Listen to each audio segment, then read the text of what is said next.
My mother slapped me at my sister's wedding. Then, my grandmother destroyed her secret.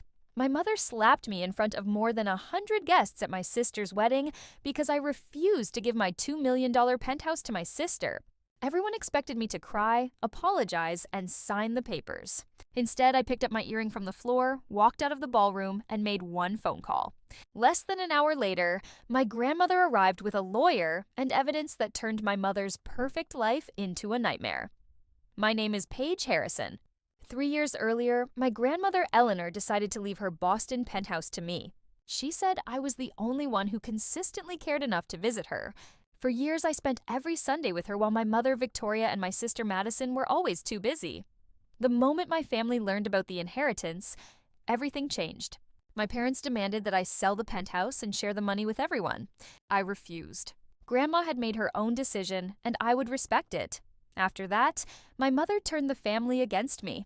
I was excluded from holidays and events, while she told everyone I had manipulated Grandma for money. I stayed quiet, hoping things would eventually improve. Then, after years of ignoring me, Madison invited me to her wedding. My mother called me and finally revealed why. She wanted me to give the penthouse to Madison as a wedding gift.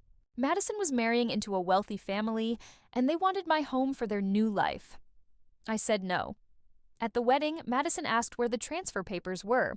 When I told her I had no intention of giving her my home, she became furious. Later that evening, my mother called me onto the stage in front of everyone. She proudly announced that I was giving Madison a very special wedding gift. Then she pulled out legal papers. Transferring my penthouse to her, everyone started applauding. I looked at the papers and calmly said, "No." The applause stopped. Madison accused me of ruining her wedding, and my mother called me selfish and ungrateful. For the first time, I told them I was done being silent. Grandma gave me that home because she wanted me to have it. That was when my mother slapped me. My earring flew across the marble floor. The entire room went silent. I slowly picked it up, put it back on, and looked at my mother.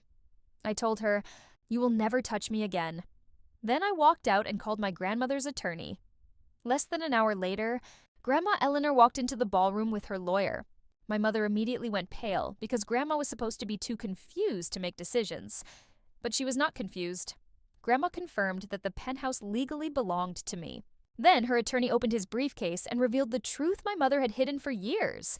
A Cape Cod property belonging to Grandma had been sold for hundreds of thousands of dollars without her permission. At the time the documents were supposedly signed, Grandma was in the hospital.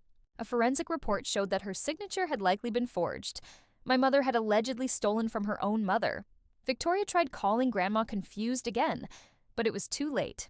Grandma had collected evidence for years, and investigators already had the documents. My father stood speechless. Madison started crying. Her perfect wedding was destroyed because the truth had finally entered the room. Grandma looked at my mother and told her she had lost her trust years ago. That night, everyone else simply discovered why. We walked out together, leaving my mother behind with the life of lies she had built.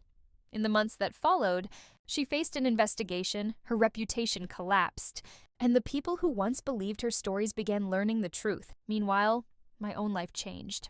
My business grew, my grandmother and I became even closer, and I finally learned how to protect myself. Today, I still live in that penthouse. My mother thought one slap would force me to surrender. Instead, it was the moment I finally stopped being afraid of her, and I did not leave that wedding feeling like I had won. I left feeling free, because sometimes saying no to the people who hurt you is the first step toward getting your life back.